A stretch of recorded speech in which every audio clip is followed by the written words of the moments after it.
आज जसरी हामीले सुनिसकेका छौं, आज अथवा हामी पहिलो पटक बाइबल अध्ययनको कार्यक्रममा हामी सहभागी भएका छौं र आज हामी चाहिँ यो बाइबल अध्ययनको लागि पहिलो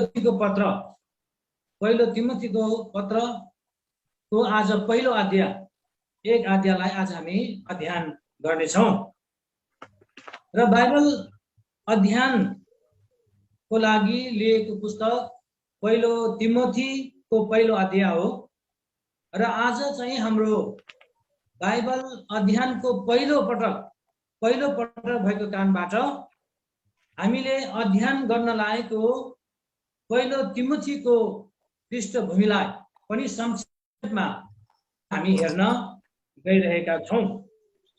यो पुस्तकको लेखकको बारेमा लेख्ने समय र लेख्नुको कारण सायद हामीले जानियो र बुझ्यो भने हामीले अध्ययन गर्ने पुस्तकलाई बुझ्न सजिलो हुन्छ जस्तो मलाई लाग्छ।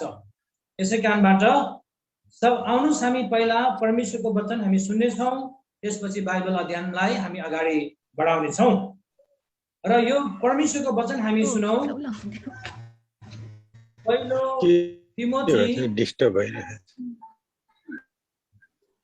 तिमोथी 1 अध्याय 1 र 2 पद, त्यसपछि 18 पदलाई पढेर म प्रार्थना गर्नेछु, त्यसपछि यो बाइबल अध्ययनलाई अगाडि बढाउने छौं। आउनुहोस् परमेश्वरको वचन हामी सुनौ। पहिलो तिमोथी 1 अध्याय 1 पदबाट, हाम्रा मुक्तिदाता परमेश्वर र हाम्रो आशा ख्रीष्टको आज्ञा अनुसार येशूको प्रेरित पाउलबाट विश्वासमा मेरो साँचो बालक तिमोथीलाई परमेश्वर पिता र हाम्रा प्रभु ख्रीष्ट येशूबाट अनुग्रह, कृपा र शान्ति मिलोस्। 18 पदलाई पनि हामी सुनौ। पहिलो तिमोथी 1 अध्याय 18 पदलाई हामी पढ्नेछौं।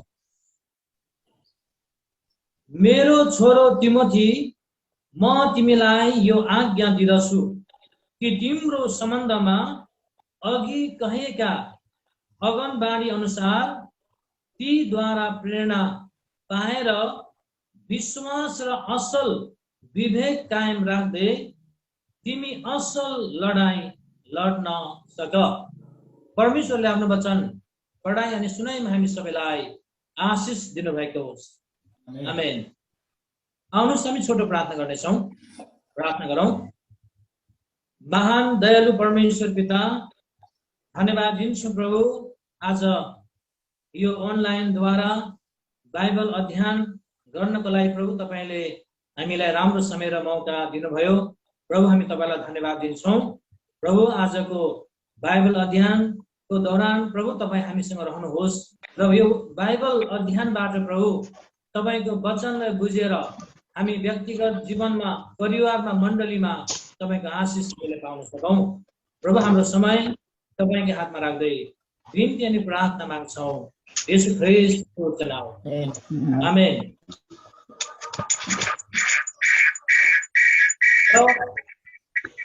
बाइबल अध्ययनमा हामी जानेछौं र आज हाम्रो कटारी मण्डलीमा स्मृति सेवा भएको कारणबाट हाम्रो मण्डलीको कतिजनाहरू आज सहभागी हुन सक्नु भएको छैन। हाम्रो कार्यक्रम 1:30 बजेमा राखेका थियौं। कार्यक्रम भएको कारणबाट हामी धेरैजना उपस्थित हुन सकेको छैन भन्ने कुरा पनि म आज जानकारी गर्न चाहन्छु। आउँदो दिनहरूमा हाम्रो क्षेत्रबाट, मण्डलीबाट पनि धेरैजना उपस्थित हुने प्रयास गर्नुभएको छ र हुन्छ। हामीले अध्ययन गर्न लागेको पहिलो तिमोथीको पृष्ठभूमिलाई संक्षेपमा हामी हेर्नेछौं। पहिलो तिमोथीको पत्रको पृष्ठभूमिलाई संक्षेपमा आज हामी हेर्नेछौं र सबभन्दा पहिला पहिलो तिमोथीको लेखकको बारेमा हामी हेर्नेछौं। पहिलो तिमोथी पत्रको लेखक पावल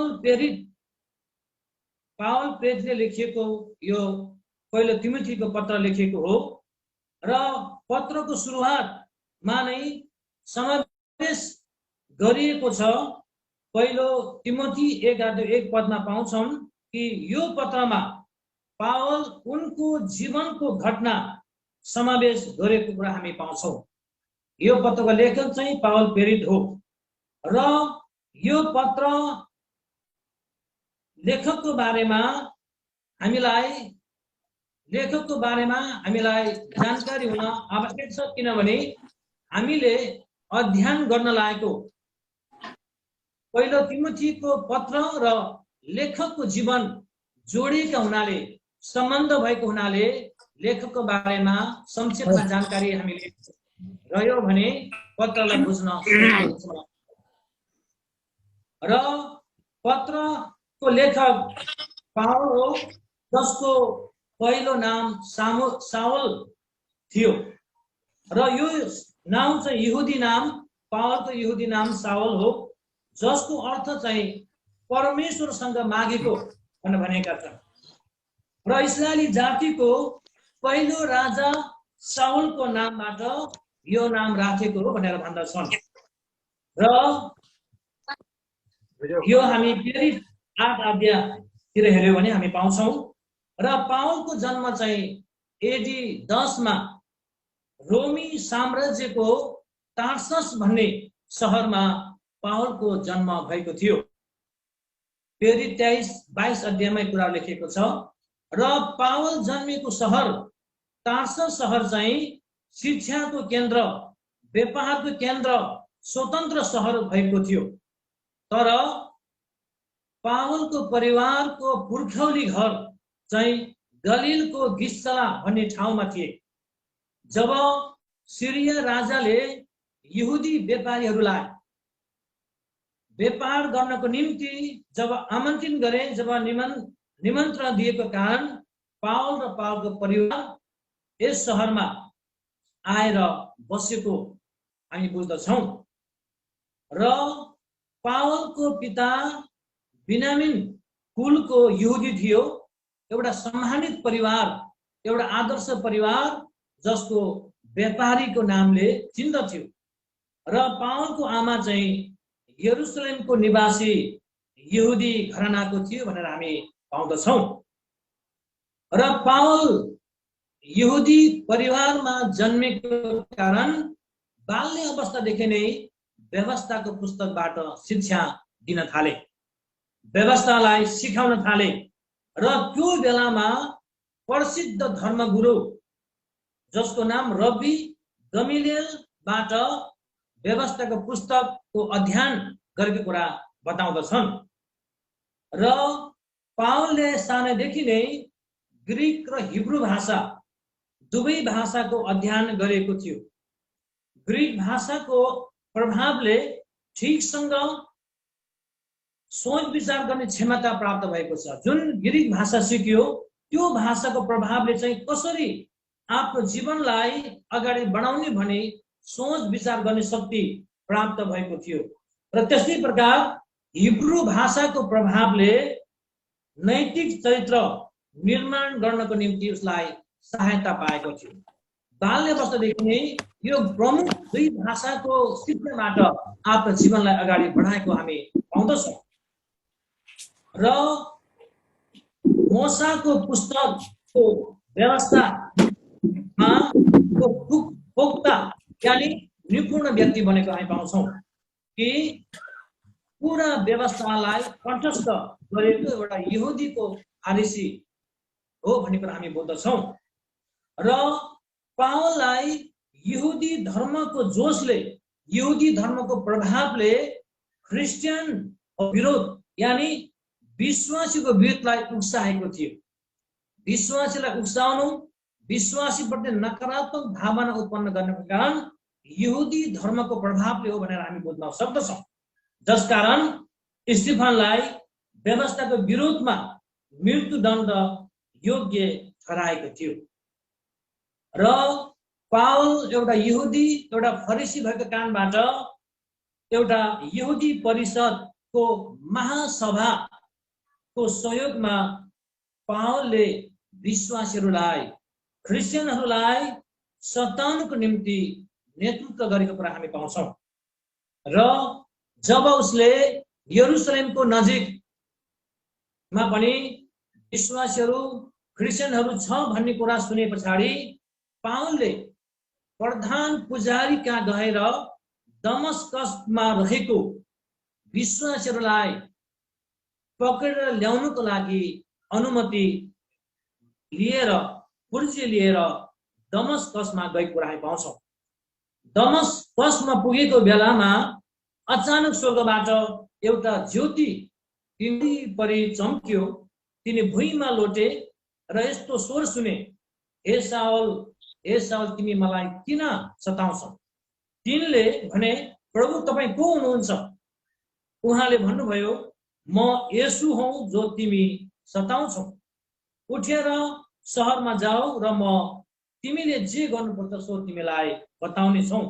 त्यसपछि 3 दिनसम्म पहिलो तिमोथीको पत्रको लेखक पावल चाहिँ 3 दिनसम्म नदेख्ने, आँखा केही नदेख्ने भए। यसलाई बाइबल विद्वानहरूले 3 दिनसम्म प्रस्ताव गरेको कुरा वर्णन गर्छन्। कसैले 3 दिनसम्म उपवास प्रार्थना गरेको बारे वर्णन गर्दछन्।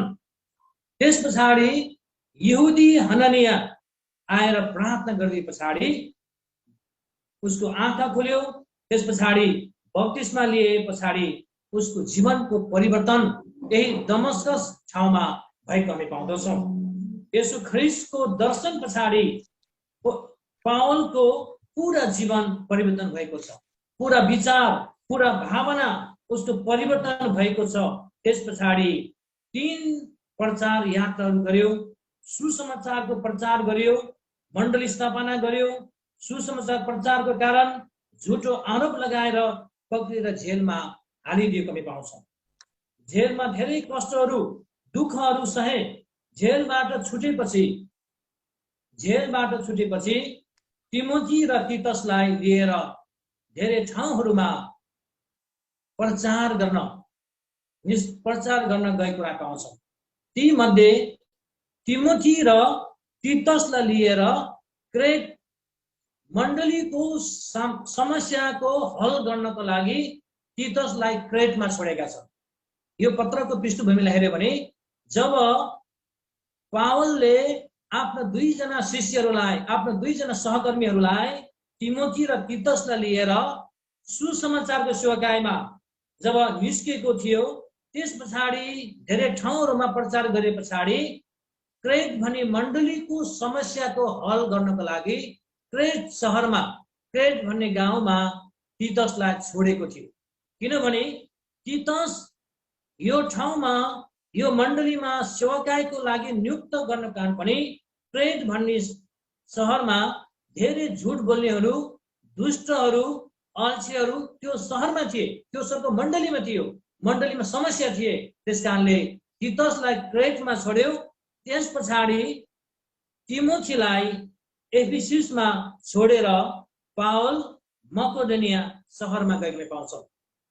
जब आफ्ना शिष्यहरूलाई, जब पावलको अन्तिम तेस्रो सुसमाचार यात्राको समयमा तीतसलाई क्रेटमा र पावललाई एफिससमा छोडेर मकेडोनिया गए र मकेडोनिया गइसके पछाडि जब क्रेट र एफिससको मण्डलीको सुसमाचार पाए पछाडि पावलले मकेडोनियाबाट आफ्ना 2 सहकर्मीहरू तीतस र तिमोथीलाई लगभग एडी 63 देखि 66 बीचमा यो पत्र लेखेको छ। पावलको सेवाकाईको दौरान, सेवाकाईको क्रममा आफ्ना सहकर्मीहरूलाई यो 2 ठाउँमा नियुक्त गरे र त्यो ठाउँको समाचार पाए पछाडि आफ्नो 2 सहकर्मीहरूलाई पत्र लेखेका छन्, जो चाहिँ तीतसको पत्र र पहिलो तिमोथीको पत्र भनेर वर्णन गरेको छ। र यो चाहिँ लगभग एडी 63 देखि 66 बीचमा लेखेको अनुमान गर्दछन्। र पहिलो तिमोथीको पत्र पठाइसके पछाडि पावललाई फेरि पक्रिएको कुरा हामी पाउँछौँ। पक्रिएर जेलमा हालियो। जेलबाट नै लगभग एडी 67 मा दोस्रो तिमोथीको पत्र लेखेको मानिन्छ र यो पत्र चाहिँ पावलको अन्तिम पत्र, अन्तिम यात्रा हो भनेर हामी बुझ्न सक्छौँ। र दोस्रोमा हामी संक्षेपमा हेर्नेछौँ यो पत्र कसलाई र किन पत्र लेख्नुको कारण के हो। संक्षेपमा हामी हेरौँ। यो पत्र पावलले तिमोथीलाई लेखेको पत्र हो। तिमोथीको पिता ग्रीक र आमा यहुदी थियो। लुस्त्रा शहरमा बस्दो थियो। प्रेरित 16:3 पदमा वर्णन गरिएको छ। तिमोथीको पिता विश्वासी हो भनेर प्रमाणित भएको छैन, तर आमा युनिकी र बोजू लोइस राम्रो विश्वासी थिए। यसै कारणबाट बाल्यकालदेखि नै परमेश्वरको वचनको शिक्षा तिमोथीले प्राप्त गरेको थियो। जब पावल पहिलो प्रचार यात्रामा गलाती सहर हुँदै लस्त्रा सहरमा पुग्यो, यही समयमा पावल र तिमोथीको भेट भएको थियो। त्यहाँ भेट भएको थियो।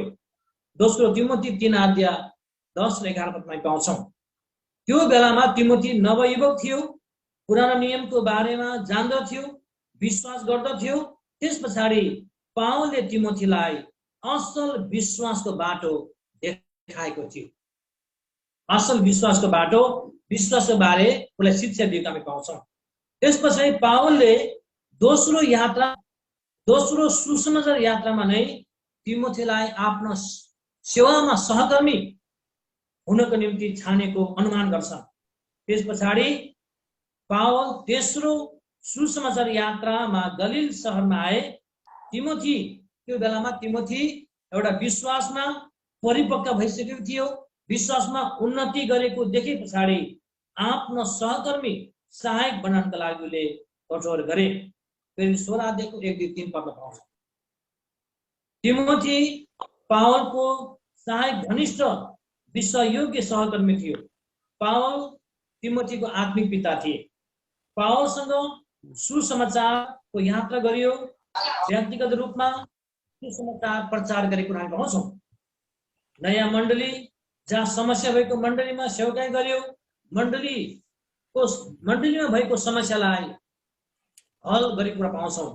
त्यस पछाडि रोमी अधिकारीहरूले पावललाई गिरफ्तार गरेर, यो चाहिँ पावलको तेस्रो यात्रामा जब माकेडोनियाकोमा वरिपरि रहँदाखेरि रोमीहरूले जब पावललाई पक्रिएर रोममा लगे।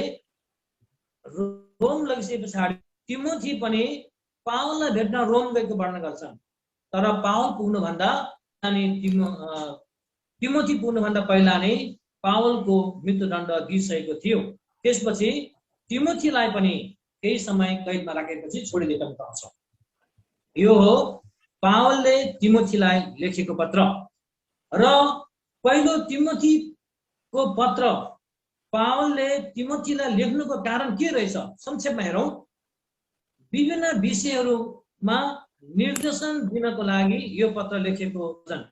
यस पत्रमा सम्बोधन गरेका विषयहरू मण्डली आराधनाको बारेमा, मण्डलीको अगुवाहरूको योग्यताको बारेमा, झुटा शिक्षकको विरोधमा चेतवनी दिनको लागि र विश्वासमा दृढ हुने बारेमा उत्साह गराउनु, सेवामा होशियार जीवन बिताउनु, कठिन कार्य सेवा गर्न, झुटा शिक्षकबाट मण्डलीलाई सुरक्षित राख्नको लागि र मण्डलीहरूको माझमा एक अगुवा हुनुको निम्ति यो पत्रमा हामी पाउँछौँ। यो पत्र लेख्नु कारण यही हामी पाउँदछौँ। र अब हामी पहिलो तिमोथीको पत्र 1 अध्यायलाई 4 भागमा विभाजन गरिएको छ। पहिलो तिमोथी 1 अध्यायलाई 4 भागमा विभाजन गरिएको छ र पहिलो भाग चाहिँ अभिवादनबाट सुरु भएको छ, जसमा तिमोथीको पहिलो पत्र 1 अध्यायको 1 र 2 पदमा जहाँ अभिवादनबाट सुरु भएको छ।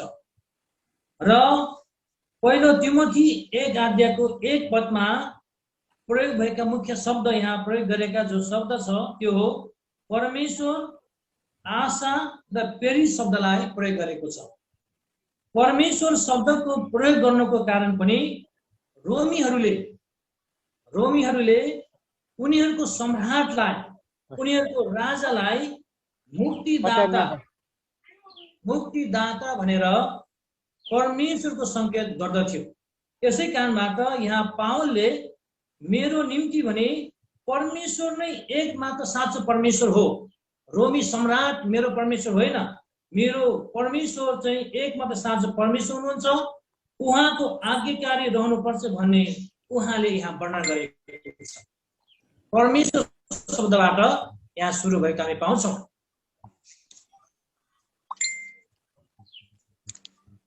र त्यस पछाडि यहाँ प्रयोग भएको छ हाम्रो आशा। यहाँ भनेको छ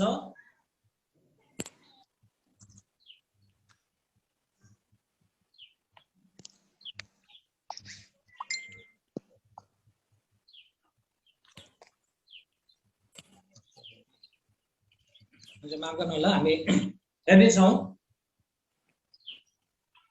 पहिलो तिमोथीको 1 अध्यायमा दोस्रो शब्द प्रयोग भएको छ, त्यो हो पावलले यहाँ प्रयोग गरेको शब्द छ येशूलाई हाम्रो आशा। यहाँ भनेको छ येशू मृत्यु र पुनरुत्थानले विश्वासीमा आशा उत्पन्न गर्दछ। पावलले विश्वासीहरूको लागि आशा मृत्यु र पुनरुत्थान हुनुभएको येशू हुनुहुन्छ भन्ने कुरा यहाँ वर्णन गरेको छ। र पावलले अर्को शब्द प्रयोग गरेको छ यहाँ प्रेरित भन्ने शब्द। पावल यहाँ बिना संकोच आफैलाई प्रेरित भनेर प्रस्तुत गर्दछ। प्रेरित हुनुको कारण पनि यो कसैले चाहेर यो पद मैले पाएको होइन, मलाई दिएको होइन, तर स्वर्गीय आदेशद्वारा यो प्रेरितको पद मैले पाएको, प्रेरितको जिम्मेवारी मैले पाएको भनेर यसमा वर्णन गरेको हामी पाउँछौँ। जसरी गलाती 1 अध्यायतिर हेर्यो भने पहिलो तिमोथी 2:7 हेर्यो भने पनि यी कुराहरू वर्णन गरेको छ। प्रभु येशू स्वयंले उहाँको प्रेरित हुनको लागि मलाई बोलाहट गर्नुभएको कुरा यहाँ पावल वर्णन गर्दछन्। प्रभु येशूले नै उहाँको प्रेरित हुनलाई मलाई बोलाउनु भएको भनेर आफ्नो पत्रमा उसले जोड प्रकारले वर्णन गरेको हामी पाउँछौँ। र त्यसै गरी हामी 2 पदमा मुख्य शब्द प्रयोग भएको छ साँचो बालक र अभिवादन। साँचो बालक र अभिवादन शब्दको प्रयोग यहाँ भएको छ। यो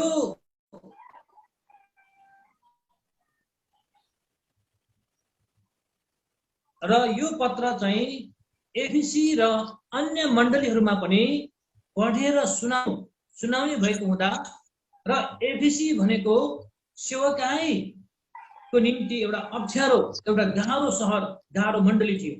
त्यसै कारणबाट तिमोथीलाई यो मण्डलीहरूले एउटा आदर सम्मान गरोस् भनेर विश्वासमा मेरो बालक तिमोथी भनेर सम्बोधन यहाँ गरेका हामी पाउँछौँ। मेरो साँचो बालक भनेर भन्नुको अर्को कारण हो प्रेम र सम्मानको चिन्ह स्वरूप पनि मेरो बालक भनेर यहाँ प्रस्तुत गरेका हामी पाउँछौँ।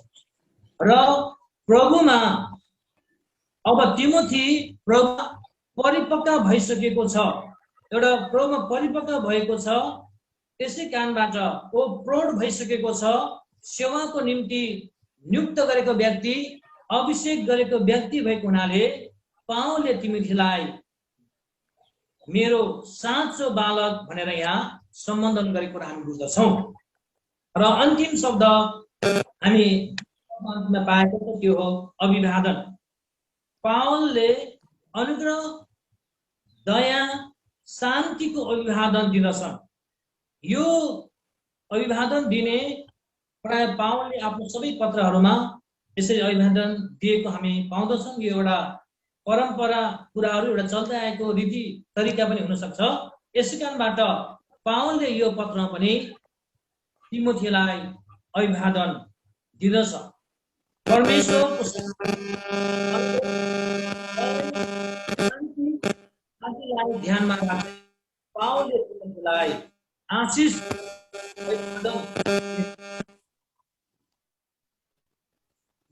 सुन्दै हुनुहुन्छ आवाज? सुन्दैछु। हामी अब फेरि आज हाम्रो अध्ययनको दोस्रो भाग पहिलो तिमोथी पहिलो अध्यायको दोस्रो भागमा जानेछौँ। दोस्रो भाग चाहिँ झुटो शिक्षकको विरोध पावलको चेतावनी।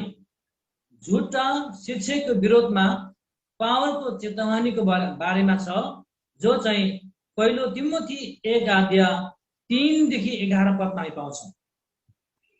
पहिलो तिमोथी 1 अध्याय 3 देखि 11 पदमा पाउँछौँ र 3 पदमा यहाँ एफिसस मण्डली एफिसस शहरको वर्णन गरेको छ। पावलले यो पदमा एफिससको वर्णन गर्नको कारण यो रहेको छ कि पावल जब माकेडोनिया जाने समयमा तिमोथीलाई एफिससमा सेवाको निम्ति राखेको हामी पाउँछौँ, नियुक्त गरेको हामी पाउँछौँ। र एफिसस शहर भनेको चाहिँ एउटा अप्ठ्यारो ठाउँ, एउटा गाह्रो स्थान हो, जहाँ विभिन्न व्यक्तिहरू विभिन्न झुटो शिक्षाहरूको प्रभाव यहाँ बढेको थियो। त्यसै कारणबाट सायद हुन सक्छ तिमोथीले पनि यो शहर यो ठाउँमा सेवकाईको लागि बस्न रहन नचाहेको हुन सक्छ। यसै कारणबाट तिमी आग्रह गर्दछौ कि एफिससमा बस, किनभने एफिससमा रहेर यस ठाउँलाई शिक्षाको शुद्धतालाई बचाइराख्नको लागि सेवकाई कठिन ठाउँ छ। मण्डलीहरूमा एउटा अल्पविश्वास, एउटा विभिन्न तर्कहरू उत्पन्न भएको अवस्था छ। त्यसकारणबाट तिमोथीलाई आग्रह गर्दछौँ कि एफिससमा रहेर त्यहाँ सेवा गर्नु, झुटो शिक्षकहरूलाई सामना गर्न तिमोथीलाई त्यहाँ रहन पावलले उत्साह दिन्छ। किनकि यो ठाउँ झुटा शिक्षकहरूले विभिन्न तर्कविरुद्ध कुराहरू, अर्थविहीनका कुराहरू, पुरानो नियमका वंशावलीको बारेमा ज्ञानवादको कुराहरू यहाँ अभ्यास गर्न लगाएका थिए, पालन गर्न लगाएका थिए, जसलाई परमेश्वरको सही वचन, सत्य वचनको विपरीत थियो। त्यसै कारणबाट त्यो झुटो शिक्षाहरूबाट मण्डलीलाई बचाउनु, एफिसस मण्डलीलाई बचाउनको लागि पावलले तिमोथीलाई एफिसस शहरमा रहेर सेवा गर्नको लागि आग्रह गरेको हामी पाउँदछौँ। र त्यसै गरी पद 4 मा हामी जाउँ र पद 4 मा चाहिँ यहाँ पद 4 मा प्रयोग भएका शब्दहरू चाहिँ दन्ते कथाहरू र ईश्वरीय तालिमको वर्णन गर्छ। दन्ते कथाहरू र ईश्वरीय तालिमको शब्द यहाँ प्रयोग गरेको छ। यो पदमा झुटो शिक्षकहरूको शङ्कालाई प्रस्तुत गर्दथ्यो। कुनै कुरा शङ्का लाग्यो भने, कुनै कुरा आफ्नो मनमा आयो भने यही कुरा सत्य हो भनेर उनले चाहिँ मण्डलीमा अभ्यास गर्न लाउँथ्यो, तर आफ्नो विश्वासलाई होइन, अनुमान लगाएर शिक्षा दिने गर्थे, जो साँचो हुँदैन थियो। दन्ते कथाहरू न छुट्ने वंशावलीको बारेमा उनीहरू कुरा गर्थे, वंशको आधारमा उद्धार पाउने कुराहरू, मुक्ति पाउनेहरू कुरा गर्थे, जो पुरानो नियम यहुदीबाट लिएको हुन सक्छ। पुरानो नियमको यहुदीको व्यवस्थाबाट लिएको कारणबाट वंशावलीको आधारमा उद्धार पाउँछन्, वंशावलीको आधारमा मुक्ति पाउँछ भन्ने कुराहरू एफिसस मण्डलीमा उनीहरूले शिक्षा दिन्थे। यी कुराहरू चाहिँ यी कुराहरूले चाहिँ परमेश्वरको योजनालाई अगाडि बढाउन सक्दैन, मानिसहरूले अँध्यारोतिर लैजान्छ, परमेश्वरको सत्यबाट टाढा गराउँदछन्, सुसमाचार विश्वास गर्ने तर्फ डराउँदैन। यो चाहिँ भ्रम शिक्षा हो, यो चाहिँ दन्ते कथा हो भनेर चाहिँ यहाँ पावलले प्रश्न गर्न चाहन्छ। किनभने परमेश्वर सत्यता झन् धमिलो तथा भ्रमित मात्र भएको हुन सक्छ। यसै कारणबाट ती कुराहरूलाई ध्यान नदिएर विश्वासमा ईश्वरीय तालिममा आफूलाई सम्मिलित गर भनेको छ। त्यो दन्ते कथाहरू जो असत्य कुराहरू छ, त्यो भ्रमानी कुराहरूलाई छोडेर ईश्वरीय तालिममा अथवा विश्वासमा परिपक्व पार्न झुटो शिक्षाहरूको विरोधमा चेतवानी दिएको हामी पाउँछौँ। त्यसै गरी पद 5 मा जाउँ हामी। पद 5 मा यहाँ परमेश्वरको प्रेम र असल विवेकको प्रयोग गरिएको छ। किनभने हाम्रो आज पुरै 1 अध्यायको अध्ययन भएको कारणबाट हामी संक्षेपमा यसलाई वर्णन गर्ने अगाडि बढ्ने छौँ। पद 5 मा परमेश्वरको प्रेम र असल विवेकको प्रयोग गरेको छ।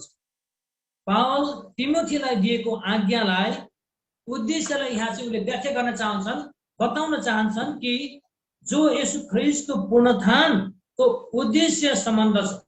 येशू ख्रीष्टले पापीको उनको आत्मिक अभावबाट निकाल्न परमेश्वरले प्रेम गर्नु र मानिसलाई प्रेम गर्नु हो।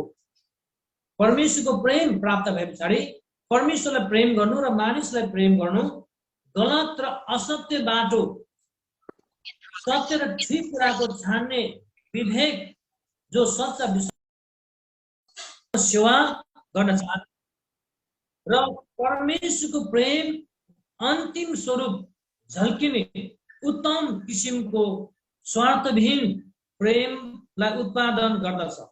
पावलले मण्डलीको शिक्षामा हुनुपर्ने शुद्धतालाई कायम राख्दै अति नै उत्तम गुण गर्नुपर्ने निर्देशनको विकास गरेको हामी पढ्न यहाँ पाउँछौँ। परमेश्वरको ताले जहिले पनि मानिसलाई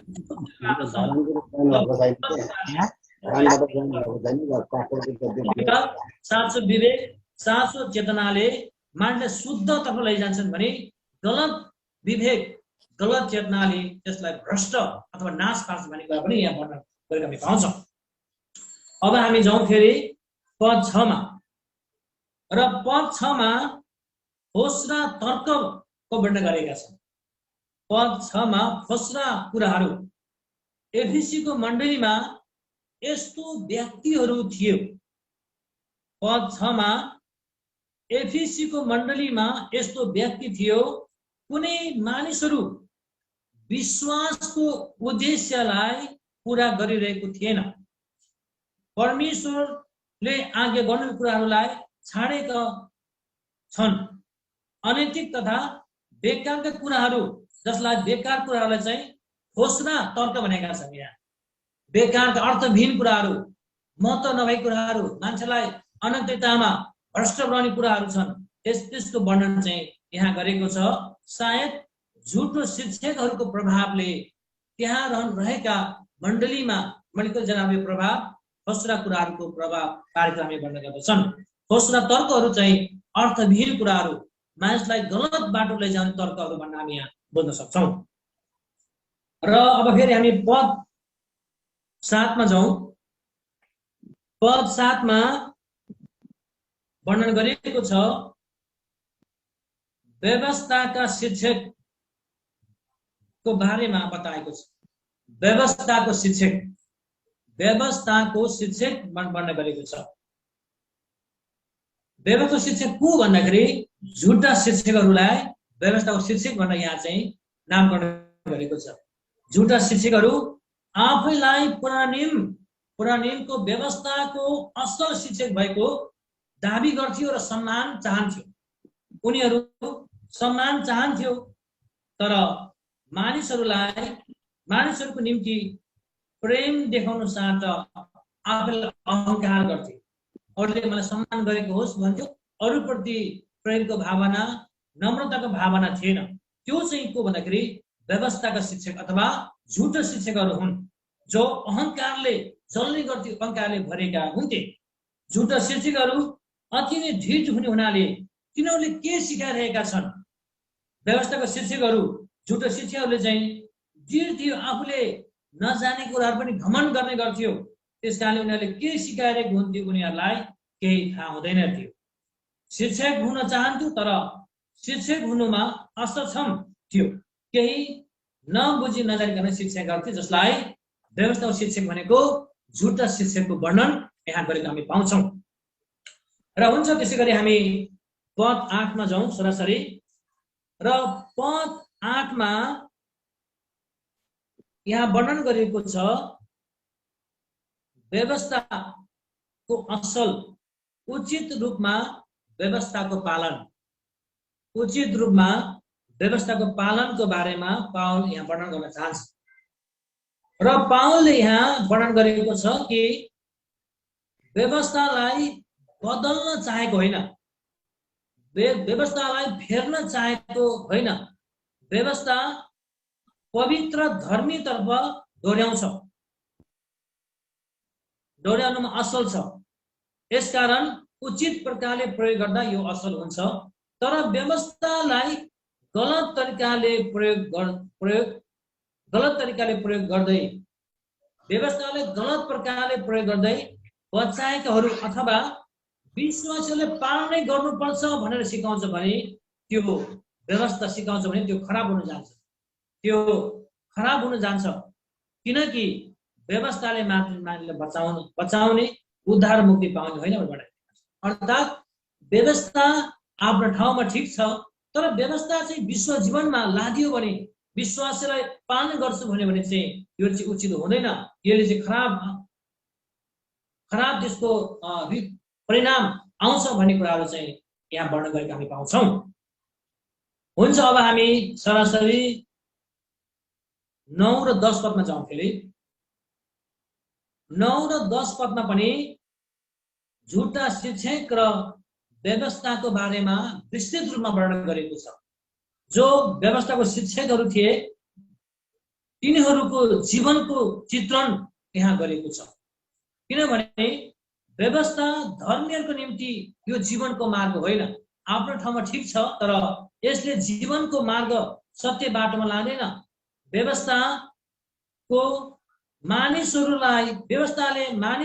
व्यवस्थाले चाहिँ मानिसहरूलाई चाहिँ पाप देखाउँछ। यसकारण व्यवस्था विश्वासीहरूको लागि यो होइन भन्ने कुरा यहाँ वर्णन गर्छ। जसले आफ्नो पापलाई स्वीकार गरेर येशूमा विश्वास गरेको छन् ती व्यक्ति व्यवस्था भित्र पर्दैन भन्ने कुराहरू वर्णन गर्छन्। किनकि उनीहरू व्यवस्थामा होइन, उनीहरू आत्मामा हिँड्दछन्, परमेश्वरको आत्मामा हिँड्दछन्।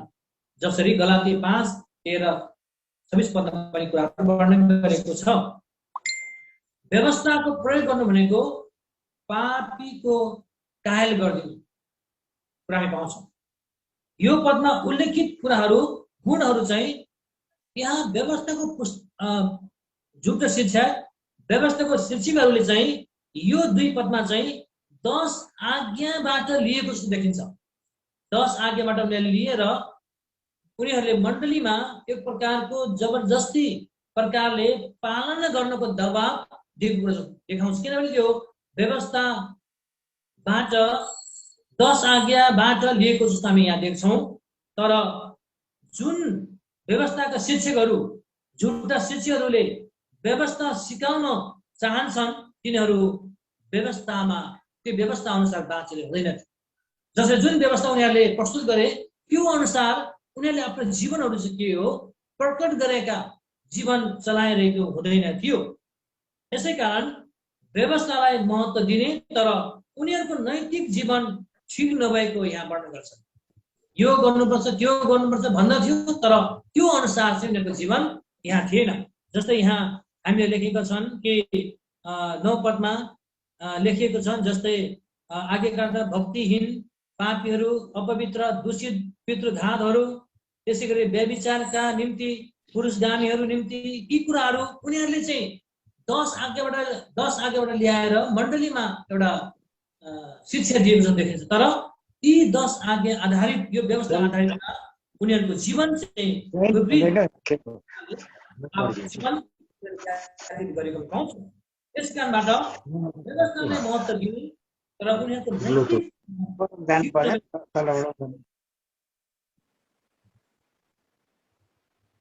सुन्दै हुनुहुन्छ? हुन्छ, हामी अगाडि बढ्नेछौँ र यो पद 9 र 10 मा चाहिँ व्यवस्था पालन गर्न लगाउने झुटो शिक्षकहरूको जीवनको चित्रण यहाँ गरिएको छ। 9 र 10 पदमा सारांशमा भन्यो भने झुटो शिक्षकहरूको जीवनको चित्रण यहाँ हामी गरेको, पावलले गरेको वर्णन गरेको हामी पाउँछौँ। र पद 11 मा जाउँ फेरि हामी। पद 11 मा चाहिँ यहाँ प्रयोग भएको छ। पद 11 मा पावललाई दिएको सुसमाचार अथवा महिमित सुसमाचारको वर्णन गरेको छ। महिमित सुसमाचारको बारे वर्णन गरेको पाउँछौँ। परमेश्वरको महिमित सुसमाचार जो येशू ख्रीष्ट हुनुहुन्छ, यही सुसमाचार मलाई सुम्पिएको छ। यही सुसमाचार हो जो मैले एफिससमा विश्वाससँग प्रचार गरेको थियो। पावल यहाँ प्रकट गर्दछ कि यही महिमित सुसमाचार मलाई दिनुभयो, यसको जिम्मेवारी मलाई बनाउनु भयो। यो सबभन्दा र यही सुसमाचार तिमोथीलाई सुम्पिएको छ। र भन्न चाहेको चाहिँ व्यवस्थाको शिक्षकहरूले, झुटा शिक्षकहरूले परमेश्वरको सुसमाचार भन्दा अलग प्रकारको सुसमाचार भनेर उनीहरूले शिक्षा दिने गर्थे। त्यसकारणबाट सुसमाचार धेरै छैन, एउटै सुसमाचार हो जसले जुन सूचना मैले पाएँ, मैले एफिससको मण्डलीमा प्रकट गरेँ, मैले तिमोथीलाई दिएँ, यही सुसमाचार हो जो चाहिँ सबभन्दा ठुलो सम्पत्ति, साँचो सुसमाचार हो भनेर यहाँ पावलले पाएको सुसमाचारको वर्णन गरेको हामी पाउँछौँ। हुन्छ, अब हामी तेस्रो भागमा आइपुगेका छौँ। तपाईहरु सुन्दै हुनुहुन्छ होला? तेस्रो भाग सुन्दै हुनुहुन्छ? सुन्दैछौँ। धन्यवाद छ, ध्यान दिएर सुन्नु होला। हामी यहाँबाट अलि शब्द बुझ्दै हुनुहुन्छ नि? स्वर प्रश्न ठिकै छ, ठिकै छ। एकदमै छिटो भयो भने भन्नुहोस् है, रोक्नुहोस् है मलाई। हुन्छ, हामी तेस्रो भागमा जाउँ। तेस्रो भागमा सेवकाईको निम्ति परमेश्वरलाई धन्यवाद दिदछ। यो पहिलो तिमोथी 1 अध्याय 12 पददेखि 17 पदमा वर्णन गरेको छ। सेवकाईको निम्ति परमेश्वर दिनुभएको सेवाको निम्ति परमेश्वरमा कृतज्ञ प्रकट गरेको कुराहरू यहाँ पाउँछौँ। र हामी 12 पदलाई हेरौँ।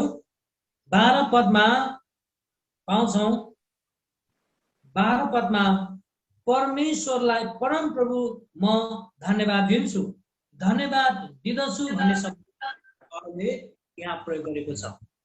12 पदमा धन्यवाद शब्दको प्रयोग गरेको छ। र यो पदमा पावलले धन्यवाद दिनुको कारण चाहिँ पावल आफैलाई पापी र अधर्मी भनेर स्वीकार गर्दछ। परमेश्वरको विरोधी हुँदाहुँदै पनि परमेश्वरले सुसमाचारको सेवा सोच्नु भएको कारण हृदयबाट कृतज्ञताको भावना उत्पन्न हुन्छ। म परमेश्वरको विरोधमा, परमेश्वरको जनको विरोधी थिए, यस्तो हुँदाहुँदै पनि परमेश्वरले मलाई सुसमाचारको सेवकाई दिनुभयो। सुसमाचारको सेवा सोच्नु भएको कारणबाट हृदयको अन्तर्स्कनबाट धन्यवाद कृतज्ञताको भावना उत्पन्न हुन्छ।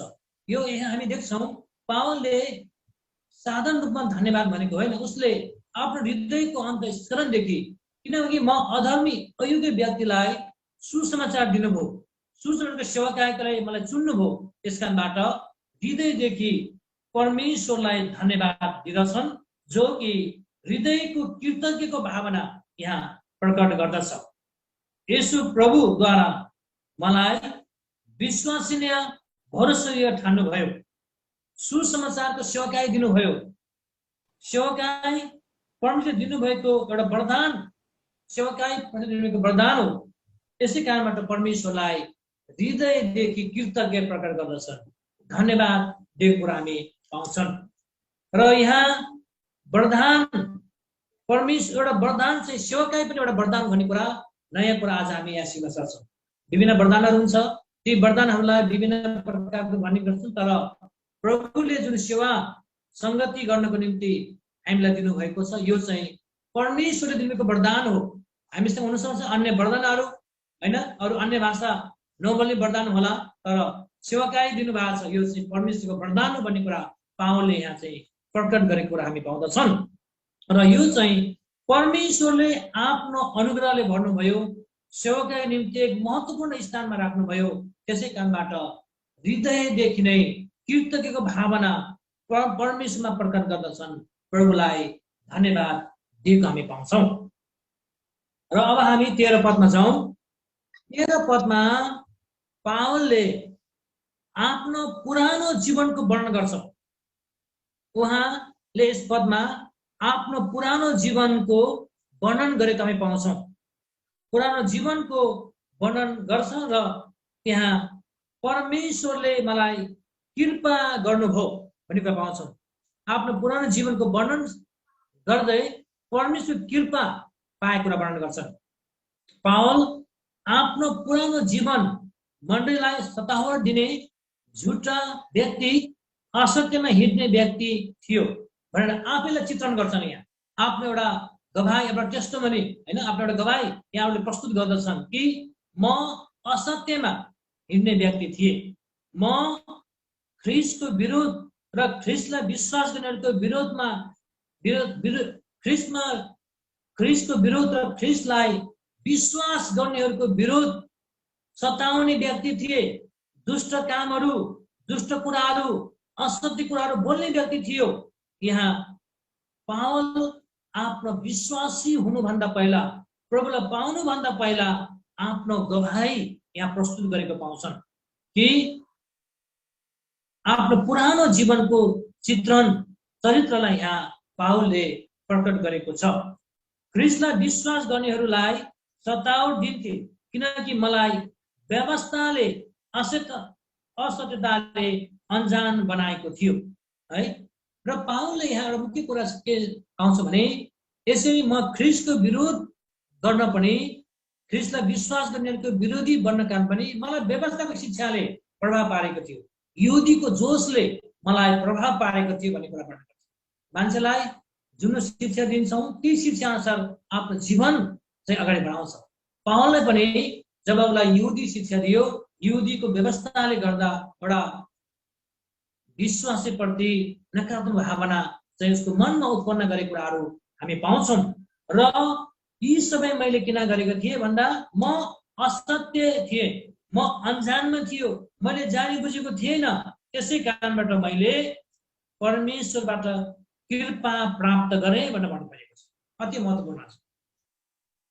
हाम्रो बाबाले भन्दछन् जसले जाने जाने पाप गर्छ त्यसको पाप क्षमा हुँदैन। जब हामी अनजानमा पाप गल्ती त्रुटिहरू छ भने प्रभुले क्षमा दिनुहुन्छ, तर जाने जानेको पापहरू क्षमा हुँदैन। र यहाँ पनि पावल यही कुरा वर्णन गर्छन्, जति पनि मैले ख्रीष्टको विरोधमा काम गरेँ ती कामहरू अनजानको कारणबाट, मैले नजानेको कारणबाट, नबुझेको कारणबाट मैले ती कार्यहरू गरेका हुँ। यसै कारणबाट मैले आफ्नो गल्तीहरूबाट क्षमा पाएर मलाई प्रभुले कृपा देखाउनु भयो, प्रभुले मलाई दया गर्नुभयो। दया पाउनु कारण, कृपा पाउनु कारण पनि मैले गरेका ती पुरानो जीवनमा गरेका कार्यहरू चाहिँ अनजानमा गरेका थियौँ भन्ने कुरा यहाँ वर्णन गरेको कुरा हामी पाउँछौँ। र फेरि हामी अगाडि बढौँ। पद 14 मा आउँछ। पद 14 मा पावल यहाँ परमेश्वरको अनुग्रहको वर्णन गरेको छ। पद 14 मा हामी हेर्यौँ भने पावलले यहाँ पद 14 मा परमेश्वरले मलाई धेरै अनुग्रह देखाउनु भयो। अनुग्रह देखाउनु भएको कारण प्रतिफल मलाई यसमा भरोसा गर्ने, उहाँलाई प्रेम गर्ने तुल्याउनु भयो। यो एकदमै महत्त्वपूर्ण शब्द छ। यसुलाई प्रेम गर्नु कारण र उहाँको सेवा गर्नु कारण के रहेछ भन्दा पावलको अनुसार परमेश्वरको अनुग्रहले हो। परमेश्वरको अनुग्रहले नै परमेश्वरप्रति प्रभुप्रति विश्वास गर्नेको भावना पैदा भएको, जागेको, उत्पन्न भएको र उहाँको सेवा गर्न सक्षम बन्नुभएको कुरा पाउँछ। यो परमेश्वरको अनुग्रहको कारणबाट प्राप्त भएको कुरा यहाँ वर्णन गर्छन्। र परमेश्वरको अनुग्रहको कारण नै मलाई यसोमा भरोसा गर्ने व्यक्ति, विश्वास गर्ने व्यक्ति मलाई तुल्याउनु भयो। र अनुग्रह प्रशस्त भन्नुको तात्पर्य उहाँको सेवाको लागि सक्षम बनाउनु भयो। परमेश्वरको अनुग्रह मैले प्रशस्त पाउनु कारण मलाई प्रभुको सेवाकाई, सुसमाचारको सेवाकाई गर्न एउटा सक्षम कारण चाहिँ के रहेछ भन्दा परमेश्वर अनुग्रहले रहेछ। आफ्नो बुद्धि ज्ञानले होइन, तर आफ्नो समाजले होइन, तर परमेश्वरको अनुग्रहको कारणबाट नै म उहाँको सेवाको लागि सक्षम बन्नुभयो। किनभने अनुग्रह र प्रेमको स्रोत यसो ख्रीष्ट हुनुहुन्छ। हामी पापी छँदै उहाँ हाम्रो लागि मर्नुभयो र अनुग्रहको उदाहरण बन्नुभयो। पहिलो तिमोथी 1:13 हेर्यो भने पनि कुराहरू हामी पाउँछौँ। परमेश्वरको अनुग्रह प्रशस्तै पाए भन्नुको तात्पर्य परमेश्वरको उपयोगी सेवाकाईको बारे बताउँछ। र अर्को प्रशस्त मैले परमेश्वरको अनुग्रह पाएँ भन्नुको कारण के रहेछ भन्दा एउटा उपयोगी सेवाकाई, एउटा आशिषमय सेवाकाईको बारे पनि पावलले यहाँ वर्णन गरेको हामी देख्छौँ। र हुन्छ, फेरि हामी अगाडि बढ्नेछौँ। पद 15 मा जाउँ। 15 पदमा चाहिँ वचन हर प्रकारको ग्रहण योग्य छ। वचन हर प्रकारले ग्रहण योग्य छ भन्ने शब्दलाई यहाँ पावलले प्रयोग गरेको छ।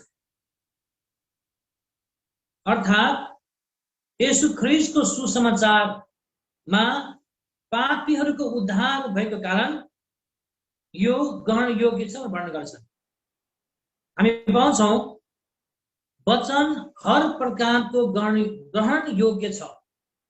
र यो वचन अथवा यो सुसमाचार ग्रहण योग्य हुनुको कारण के रहेछ भन्दा पापीहरूको उद्धार भएको कारण यो सुसमाचारमा, यो वचनमा पापी अधर्मीहरूको उद्धार भएको कारण यो चाहिँ ग्रहण योग्य, स्वीकार योग्य छ भन्ने कुरा यहाँ वर्णन गरेको पाउँछन्। किनभने सुसमाचारले के गर्न सक्छ भन्ने कुरा पावलले यो पदमा पनि अझै प्रश्न गर्न चाहन्छ।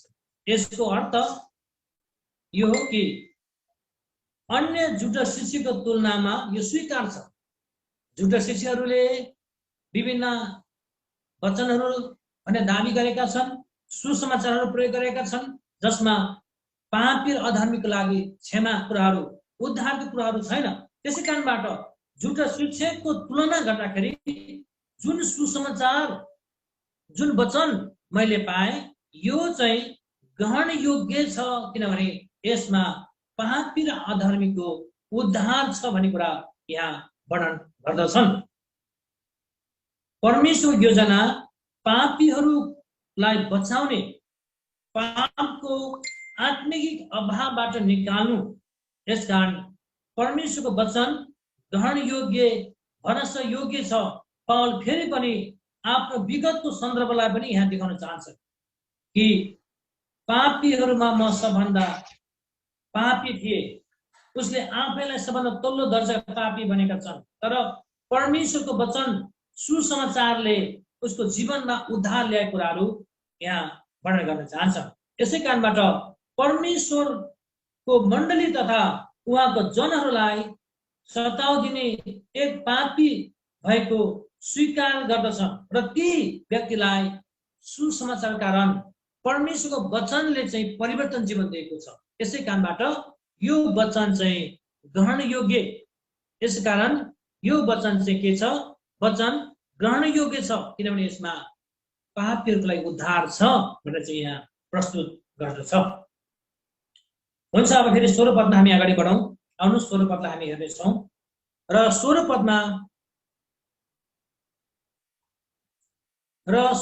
पनि पावलले एउटा कृपा शब्दलाई यहाँ वर्णन गरेको छ।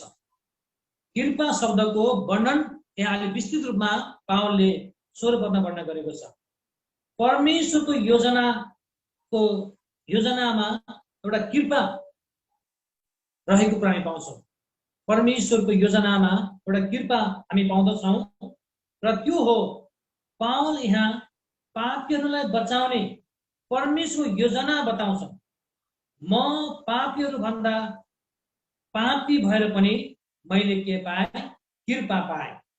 मलाई बचाउनु हुने उहाँ दयालु र कृपालु हुनुहुन्छ। त्यसै कारण परमेश्वरले सबै व्यक्तिलाई बचाउनुहुन्छ। यो भन्न चाहेको चाहिँ कि म पापी हुँदाहुँदै पनि, म अधर्मी काम गर्ने हुँदाहुँदै पनि मैले प्रभुको कृपा पाएँ। यसै कारणबाट परमेश्वरले सबै व्यक्तिलाई कृपा गर्नुहुन्छ, परमेश्वरले बचाउनुहुन्छ। आफूद्वारा परमेश्वरले बढाउनु चाहनु भएको परमेश्वरको कृपा पाएको र उहाँको जीवनमा अन्त जीवन पाएको वर्णन गर्छ। जुन कृपा मैले पाएँ त्यो कृपा अरूहरूले पनि, यो मण्डलीको लागि पनि, उदाहरण भनौँ एफिसियस मण्डलीको लागि पनि यो कृपा परमेश्वरको वचनमा परमेश्वरमा कृपाको परमेश्वरले कृपा गर्नुहुन्छ। त्यो कुराहरू चाहिँ उहाँ आफ्नो जीवनबाट उदाहरण दिएर चाहिँ यहाँ प्रस्तुत गरेको कुरा हामी पाउँछौँ, जसमा मैले कृपा पाएँ मेरो जीवनद्वारा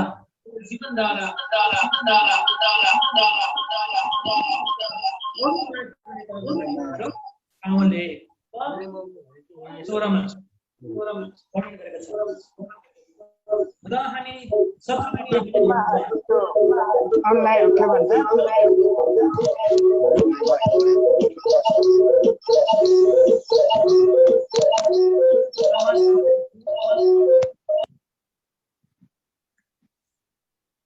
पद 17 मा यहाँ परमेश्वरको महानतालाई, परमेश्वरको आधार र महिमाको प्रकट गरेको छ। 17 पदमा परमेश्वरको महानता यानी परमेश्वरलाई आधार र महिमाको वर्णन यहाँ गरेको हामी पाउँछौँ। परमेश्वरलाई किन हामीले महिमा गर्नुपर्ने, किन हामीले आधार सदा सर्वदा दिनुपर्ने भन्ने विषयमा किन परमेश्वरलाई हामीले महिमा गर्नुपर्छ, किन हामीले आदर र सम्मान गर्नुपर्छ भन्दा परमेश्वर पापीलाई बचाउनु हुने, कृपा गर्नुहुने दयालु हुनुभएको कारण उहाँको महानतालाई हामीले आदर सम्मान गर्नुपर्छ भन्ने कुरा यहाँ वर्णन गरेको छ। हामीले महिमा किन गर्नुपर्छ, हामीले उहाँलाई सम्मान किन गर्नुपर्छ, किनभने उहाँ बचाउने परमेश्वर हुनुहुन्छ। उहाँ अनन्तको राजा, सदाको लागि मुख्य शासक, जो अविनाशी एकमात्र परमेश्वर हुनुहुन्छ। यसै कारणबाट सधैँ उहाँको महिमा प्रशंसा हामीले आधार गर्नुपर्छ भन्ने कुरा यहाँ हामी परमेश्वरको महिमा र प्रशंसा हामीले गर्न पर्ने कारण, उहाँलाई आधार र सम्मान दिनुपर्ने कारण उहाँ बचाउनु हुने परमेश्वर, उहाँ कृपा गर्नुहुने परमेश्वर, उहाँ दयालु परमेश्वर, अनुग्रहले भरिपूर्ण गर्नुहुने परमेश्वर हुनुभएको कारणबाट हामीले उहाँलाई महिमा र प्रशंसा आदर र सम्मान गर्नुपर्छ भन्ने कुरा पावलले यस पदमा वर्णन गरेको छ। र हुन्छ हामी अब अन्तिम भागमा आइपुगेका छौँ र अन्तिम भाग छ पहिलो तिमोथी 11 अध्यायलाई 4 भागमा विभाजन गरिएको छ। चौथा भागमा हामी कुराहरू पाउँछौँ कि आत्मिकी लडाई लड्नको निम्ति तिमोथीलाई जिम्मेवारी सुम्पेको बारेमा, आत्मिक लडाई लड्नको लागि तिमोथीलाई जुन जिम्मेवारी, जुन दायित्व सुम्पिएको वर्णन र वरदानको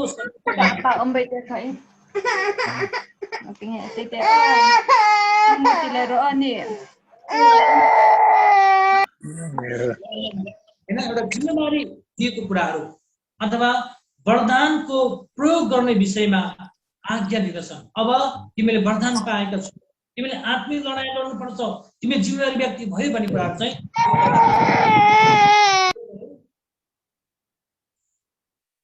18 देखि 20 पदमा आइपाउँछ। 18 देखि 20 पदमा पावलले तिमोथीलाई आत्मिकी लडाई लड्नमा सुम्पिएको जिम्मेवारी र वरदान सम्बन्धमा हामी पाउँछौँ। र पद 18 मा हामी हेर्यौं भने पद 18 मा वरदान अगमबाणी कुराहरू हामी यसमा पाउँछौँ। अगमबाणी वरदान कुराहरू वर्णन गरेको छ। पद 18 मा तिमोथीलाई आज्ञा दिँदछ कि तिमी सेवकाईको निम्ति अगमबाणीहरू बोल्ने चाहिँ विशेष वरदान दिएको वर्णन गर्छ। ती वरदानहरूको सम्झना गर्दै सेवक प्रेरित भएर धैर्यवान हुनुपर्ने। यहाँ वरदान र यो अगमबाणी विषयमा संक्षेपमा हामी हेर्यौं भने त्यो वरदान के हो, त्यो अगमबाणी के हो भन्दा त्यो हो एउटा सेवकले, एउटा विश्वासीले, एउटा प्रेरित भए पछाडि धैर्य धारण गर्नुपर्ने कुरा, धैर्य धारण गर्ने कुरालाई वर्णन। त्यो वरदान, त्यो अगमबाणी अन्य कुरा नभइकन सेवकाईमा धैर्य धारण गर्नुपर्छ। हामीले पर्खिनुपर्छ, हामीले सहनुपर्छ। नम्रता, सहनशीलताको वर्णन यहाँ गरेको हामी पाउँछौँ। र यही पदमा दोस्रो शब्द प्रयोग भएको छ। जसरी हामीले हेर्यौं भने 18 पदमा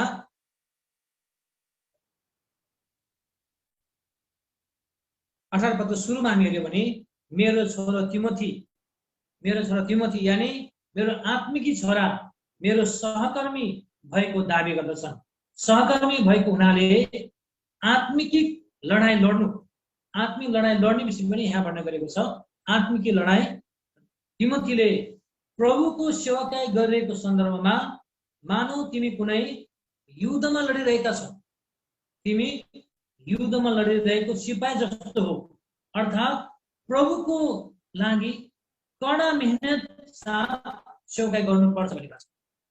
मेहनत गर्नु पर्यो, परिश्रम गर्नुपर्ने, जसको अर्थ हामीले निरन्तरता छ, प्रार्थना, प्रभु सेवाकाई गर्नुपर्छ भन्ने कुराहरु एउटा निर्देशन वरदान कुराहरु छ। त्यो चाहिँ धैर्य धारण, त्यसमा चाहिँ कडा मेहनत परिश्रम गर्नुपर्ने कुरो, जसमा सिपाहीले युद्धमा लडेको सिपाही जस्तो एउटा मेहनत परिश्रमसँग अगाडि बढ्नुपर्छ भन्ने कुराहरु भन्दछ। र किन यो आज्ञा दिन्छ? किनभने मेरो छोरा तिमोथी अर्थात् मेरो आत्मिक छोरा, मेरो सहकर्मी भएका कामबाट उसले एउटा प्रोत्साहन दिनको लागि यो आज्ञा दिएको हामी यहाँ पाउँछौँ। र पद 19 मा हामी हेरौं। पद 19 मा यहाँ पाउँछौं कि विश्वास र स्वच्छ विवेक कायम राख। स्वच्छ अथवा असल विवेकको बारेमा, असल विश्वास र स्वच्छ विवेक कायम राख भनेर छन्। र यहाँ पाउलले वर्णन गर्न चाहेको चाहिँ गलत बाटोमा असल कुरालाई छान्ने विवेक विश्वासको लागि आत्मिक युद्धको हतियार हो। गलत बाटोमा असत्य कुरालाई छान्ने विवेक, चुन्ने विवेक चाहिँ विश्वासीको लागि आत्मिक युद्धको हतियार हो। हाम्रो आत्मिक युद्ध हतियार के रहेछ? यहाँ पावलले भनेको छन् त्यो स्वच्छ विवेक, असल विवेक हो भनेर वर्णन गरेको छ। किनभने विश्वास र राम्रो चेतनालाई सधैँ साथ लिएर हिँड्नु पर्छ। किनभने यो विश्वास र चेतनाको वर्णन गरेर विश्वास र विवेक चाहिँ एक आपसमा जोडिएको हुन्छ। यो विश्वास र विवेक, स्वच्छ विवेकलाई साथमा लिएर हामी हिँड्नु पर्छ। र झुटा शिक्षकहरूको विरोध गर्ने यहाँ चाहिँ के वर्णन गरेको छ भने योभन्दा पहिलेको पदमा हेर्यो भने झुटो शिक्षालाई विरोध गर्ने चेतवानी आज्ञा दिएको छ। झुटो शिक्षकको जीवनको चित्रण गरिएको छ, उनीहरूको स्वभावलाई, उनीहरूको जीवनलाई चित्रण गरेको छ। तर यहाँ चाहिँ पाउलले विशेष गरेर विश्वासी अथवा तिमोथीलाई, मण्डलीलाई यो भन्दछन् केवल हामीले झुटो व्यवस्था शिक्षकहरूलाई मात्रै विरोध गर्नु मात्र होइन, व्यक्तिगत जीवनमा शुद्धता हुनुपर्छ, स्वच्छ विवेक हुनुपर्छ, असल विवेक हुनुपर्छ, असल विवेक, असल विश्वास प्राप्त हुनुपर्छ भन्ने कुरा यहाँ वर्णन गरेको छ। हामीले अर्कालाई मात्रै नकारात्मक कुरा गर्ने, तर हामी त्यो नकारात्मक कुरा मात्रै गर्ने होइन, कि असत्य कुराहरू अँध्यारो कुरालाई मात्रै हेर्ने होइन, तर हामी स्वयंले चाहिँ स्वच्छ विवेक असल विवेक हामीले प्राप्त गर्नुपर्दछ। किनभने हुन सक्छ त्यो एफिससको मण्डलीमा कति विश्वासीहरू चाहिँ येशू ख्रीष्टलाई एकातिर राखेर परमेश्वरको मार्गलाई इन्कार गरेका छन्, विश्वास र विवेकलाई त्यागेका छन्, र उनीहरूले विश्वास र विवेकलाई त्याग्ने व्यक्तिहरूले जहिले पनि पतनलाई देख्नु पर्दछ। जसले हामीले स्वच्छ विवेक राख्दैनौँ त्यसले आफैलाई अशान्ति बनाउँछ। त्यसकारणबाट विश्वास र स्वच्छ असल विवेक हामीलाई अति आवश्यक छ भन्ने कुरा पद 19 मा वर्णन गरेको छ। र पद 20 मा पावलले दुईजना व्यक्तिको बारे वर्णन गरेको छ। त्यो चाहिँ हुमोनियस र एलेक्जेन्डर, दुईवटा त्यो व्यक्ति हो हुमोनियस र एलेक्जेन्डर भनेका छन्। यो दुईवटा व्यक्तिको वर्णन यसमा गरेको छ। र सायद यो एफिससमा दुईजना व्यक्ति थिए जसको नाम यहाँ वर्णन गरिएको छ, त्यो चाहिँ हुमेनियस र एलेक्जेन्डर हुन्। र यो दुईजना व्यक्तिहरू चाहिँ एक प्रकारको दुर्घटनामा परेका छन्। उनीहरू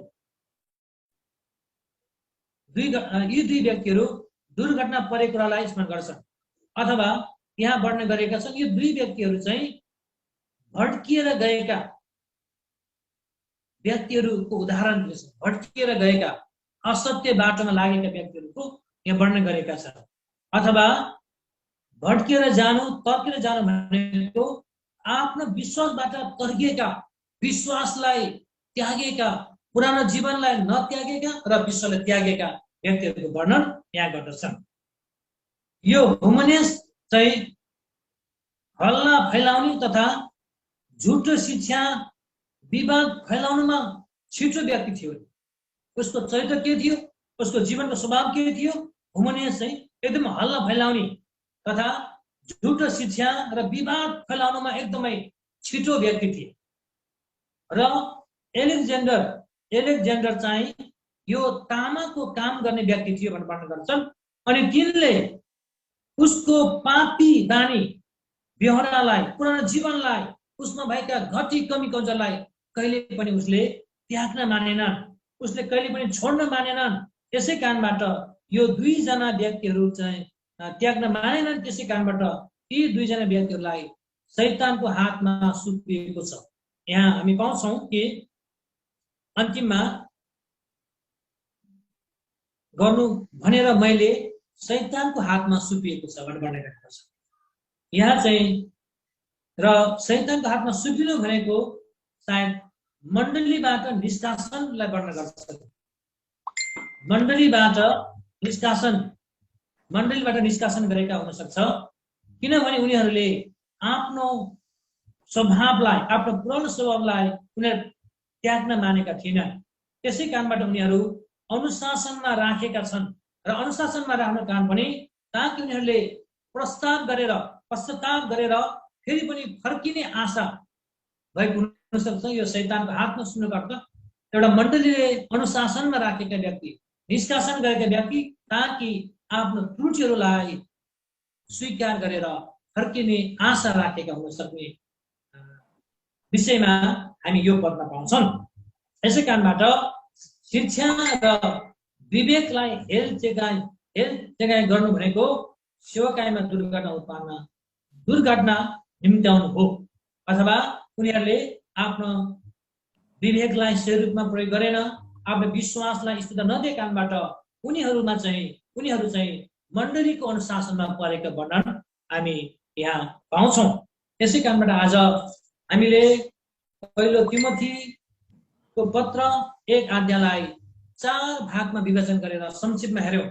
यो अनलाइनबाट भएको कारणबाट हामी त्यति प्रष्ट रूपमा पनि गर्न सकेको अवस्था छैन, र पनि हामीले यसमा सारांशमा हेर्यौँ कि पहिलो तिमोथीको 1 अध्यायमा जो यो भित्र रहेका मुख्य शब्दहरू पावलले वर्णन गर्न चाहेका कुराहरू आज हामीले सुन्यौं र पहिलो तिमोथीको पत्र 1 अध्यायको सारांश अथवा यो पत्रबाट हामीलाई बताउन चाहेको के होला, यो पत्रले हामीलाई दिएको शिक्षालाई वर्तमानको सन्दर्भमा कसरी प्रयोग गर्ने विषयमा संक्षिप्तमा हामी हेर्नेछौँ। अब हामी अन्त गर्न गइरहेका छौँ।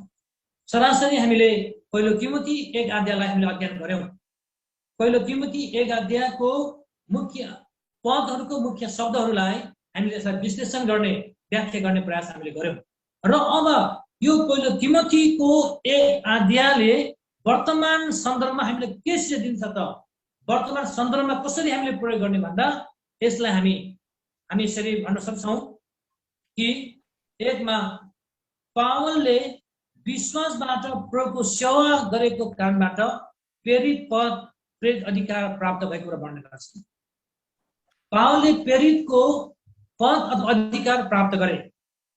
पावल त येशू प्रभुले चुन्नुभएका 12 चेलाहरू मध्ये त थिएन, हुनुहुन्न थियो। येशू प्रभुले चुनेका 12 चेलाहरू त हुनुहुन्न थियो, तर पनि प्रेरितमा गनिए अथवा प्रेरित आफूलाई प्रेरित भनेर प्रस्तुत गरे। यो प्रेरित भनेर प्रस्तुत गर्नुको कारण के हो भन्दा परमेश्वरमा विश्वास र उहाँको सेवकाईबाट प्रेरित पद, प्रेरितको अधिकार पावलले पाएको थियो र यहाँबाट हामीहरू पनि परमेश्वर उहाँको विश्वासी भएको कारण उहाँको छोराछोरी हुने हक अधिकार हामीलाई दिनुभएको छ। कारण हामी उहाँका विश्वासी गरेको कारणबाट। आज विश्वासीलाई हामीले एउटा सभ्य शब्दमा भन्छौँ परमेश्वर छोराछोरी, परमेश्वर सन्तान। यो अधिकार किन पाए? पावलले प्रेरितको अधिकार किन पाए? किन भन्दा प्रभुले विश्वास गरेको कारणबाट, प्रभुको सेवकाई गर्नबाट अधिकार पाएको थियो। आज तपाईँ र मैले पनि परमेश्वरको छोराछोरी पाउने अधिकार किन पाए भन्दा हामी उहाँको विश्वासी भएको कारणबाट त्यो परमेश्वर छोराछोरी हुने हक अधिकार परमेश्वरले हामीलाई दिनुभएको छ। र दोस्रोमा छ पावल र तिमोथी प्रभुमा आत्मिक घनिष्ठ सम्बन्ध भएको कुरा हामीले हेर्यौं। पावल आत्मिक पिता, तिमोथी आत्मिक छोरा, दुवैमा एउटै प्रकारको आत्मिक घनिष्ठ सम्बन्ध अथवा एकताको कुरा यहाँ वर्णन गर्छ। उनीहरूमा एकता, एक भएको कुरा, आत्मिक रूपमा उनीहरू एक भएको कुरा गर्छन्। किन एक भयो? किनभने एउटै परमेश्वरले विश्वास गर्ने, एउटै परमेश्वरको सेवकाई गरेको कारणबाट दुवैजना एकता भएको कारण आत्मिकतामा एक भएको कुरा, आत्मिकता घनिष्ठ सम्बन्ध भएका वर्णन हामीले घनिष्ठ सम्बन्ध भएको कुरा हामीले पढ्यौं। र प्रभुमा यसै कारणबाट आज प्रभुमा हामी विश्वासीहरू पनि हामी विश्वासीमा मण्डलीमा आत्मिक घनिष्ठ सम्बन्ध छ। मण्डलीमा उच्च निचा हामी छैनौं, पक्षवादीहरू हामी होइनौं। मण्डलीमा हामी विभाजनमा होइन, अनेकतामा हामी छैनौं, हामी प्रभुमा एक छौं भन्ने कुरा यो पत्रले वर्तमान सन्दर्भमा हामीले शिक्षा दिन्छ। हामी संसार दृष्टिमा हामी फरक होलाौं, तर जब मण्डलीमा आउँछौं, प्रभुको सेवकाईमा आउँछौं, हामीहरू एक हौं भन्ने कुरा यो पत्रले आज हामीलाई शिक्षा दिन्छौं। हामीहरू विभाजनमा, हामी अनेकतामा छैनौं, हामी प्रभुमा एक हौं। प्रभुले उहाँको विश्वासीलाई एकताको सूत्रमा बाँध्नु भएको छ। हामी एक हौं भन्ने कुरा हामी पाउँछौं। र अर्को महत्त्वपूर्ण कुरा यो पत्रबाट हामी सिक्न सक्छौं कि मण्डलीमा केही व्यक्तिहरूले झुटा शिक्षाहरू प्रवेश गराएको हुन्छ। वर्तमानमा पनि धेरै झुटा शिक्षाहरू बाइबललाई विपरीत प्रकारले प्रयोग गरेर मण्डलीमा प्रवेश गरेको हामी देख्छौं। यसै कारणबाट परमेश्वरको वचन विपरीत शिक्षा दिएर आफ्नो तर्कहरू, विचारहरू राखेर मण्डलीमा समस्या ल्याएको हुन्छ। मण्डली फुटाउने, विभाजन गराउने, अलमलाउनेहरू प्रति मण्डलीलाई सावधान हुन, ती व्यक्तिहरूलाई विरोध गर्न चेतवानी दिनु मण्डलीलाई जागरुक गराएको छ। मण्डलीमा विभाजन कुराहरू, मण्डलीमा फुटाउने कुराहरू, अलमानी कुराहरू ल्याएको छ भने ती व्यक्तिहरूप्रति मण्डली सावधान हुनुपर्दछ। ती व्यक्तिहरूलाई विरोध गर्न, चेतावनी दिन मण्डलीलाई जागरुक गराएका हामी यहाँ पाउँछौँ। र मण्डलीको अगुवाहरू र सेवक सेविकालाई यहाँ चाहिँ जागरुक गराएका हामी पाउँछौँ। विशेष गरेर मण्डलीलाई झुटो सिद्धान्तमा लैजानेहरूप्रति हामीलाई जागरुकता गराएको यो पुस्तकले हामीलाई जागरुक गराउँदछ। यसै गरी मण्डलीलाई सही र सठिक र साँचो बाटोमा लैजानको लागि, मण्डलीलाई आत्मिकतामा डोर्याउनको लागि मण्डलीको अगुवाहरूलाई, सेवक सेविकाहरूलाई परमेश्वर दिनुभएको वरदानलाई जानेर कडा परिश्रम मेहनत गर्नुपर्दछ, जसलाई युद्धमा लडेको सिपाहीको जस्तो हुनुपर्छ भनेका छन्।